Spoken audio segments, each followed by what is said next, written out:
My take on this is that we have to view all of this, the energy crisis in Europe, as a parallel to the hot war in Ukraine. There's an economic war going on between Russia and the European Union and the United States. The United States and the European Union, when they sanction Russia and they put these nuclear so-called financial sanctions on, which were quite effective, but they very specifically made a carve out for oil and gas.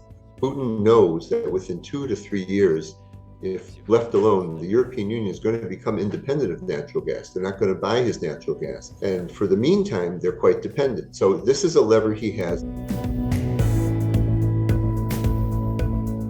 The consequences for ordinary citizens, it's going to depend on what country you're in. Some countries are much more dependent on Russian gas than others. And it also depends on how much of the electricity in your country comes from natural gas. Because after a given country burns all the coal, all the nuclear energy, all the hydro that they have, they've got to turn to natural gas, and that price is extremely high.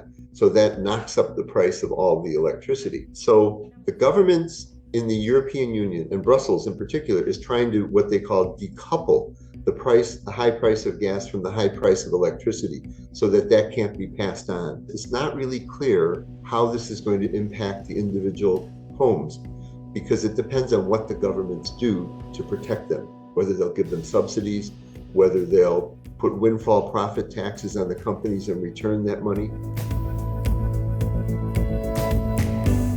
Europe is not in a good situation. It was over-dependent on Russia, did not develop their indigenous gas that they should have developed. And there's an overdependence, I would say, on renewables without any storage. So if we're so unlucky as to have a year without much wind or without much sun in the wintertime, it could get very bad. LNG is going to be very important for Europe. Qatar supplies almost every country, and they're negotiating now with the Germans. Right now, the United States, about 75% of its LNG is going to Europe, not to Asia. And they're actually supplying more LNG to Europe than Russians are supplying gas.